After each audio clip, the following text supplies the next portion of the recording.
ಎಷ್ಟು ಮಟ್ಟಿಗೆ ಎಫೆಕ್ಟ್ ಆಗ್ತಿದೆ ಅನ್ನೋದು ಏನಾದ್ರು ಇಂಟರ್ನಲ್ ಅಸೆಸ್ಮೆಂಟ್ ಮಾಡ್ಲೇಬೇಕಲ್ಲ, ಯಾಕಂದ್ರೆ ಎರಡು ಶಕ್ತಿ ಒಂದಾದಾಗ ಅದ್ರ ಬಗ್ಗೆ ಪರಿಣಾಮ ಬಗ್ಗೆ ಚರ್ಚೆ ಮಾಡೋದ ಅವಶ್ಯಕತೆ ಇದೆ.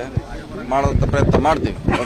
ವಿಚಾರದಲ್ಲಿ ಸಿದ್ದರಾಮಯ್ಯ ಅವರು ದುಡುಕಿ ನಿರ್ಧಾರ ತಗೋತಾ ಇದ್ದಾರೆ. ಹೈಕಮಾಂಡ್ ಕೂಡ ಸೂಚನೆ ಇದ್ದ ಸೂಕ್ಷ್ಮ ವಿಚಾರ ಬಗ್ಗೆ ಬಹಿರಂಗ ಹೇಳ್ಬಿಡಿ ಅನ್ನೋದು ನೋಡಿ, ಸರ್ಕಾರದಲ್ಲಿ ನೋಡಿ ಸರಿಯಾದ ಸಮಯದಲ್ಲಿ ಸರಿಯಾದ ನಿರ್ಧಾರ ತೆಗೆದುಕೊಳ್ತಾರ.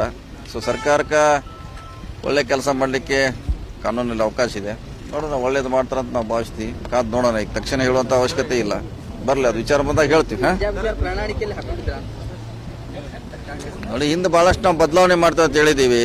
ಹೊಸ ಶಿಕ್ಷಣ ನೀತಿ, ಬೇರೆ ಬೇರೆ ಗೋ ಹತ್ಯೆ ನಿಷೇಧ, ಬೇರೆ ಬೇರೆ ಬಹಳಷ್ಟು ವಿಷಯಗಳ ಅದರಲ್ಲಿ ಇತ್ತು. ಸೊ ನಾವು ಬಂದ ಮೇಲೆ ಮಾಡ್ತಂತ ಹೇಳಿದ್ದೀವಿ. ಸೊ ನೋಡೋಣ, ಕಾನೂನು ಅಭಿಪ್ರಾಯ ಪಡೆದು ಅದು ಮಾಡಬೇಕಾಗ್ತದೆ. ಕಾನೂನು ಇಲಾಖೆ ಅಭಿಪ್ರಾಯ ಪಡೆದು ಮಾಡುವಂಥ ಪ್ರಯತ್ನ ಮಾಡ್ತೀವಿ. ಎಲ್ಲ ಬಹಳಷ್ಟು ವಿಚಾರಗಳಿದೆ. ಕಾನೂನು ಅಭಿಪ್ರಾಯ ಪಡಿಬೇಕಾಗ್ತೈತೆ.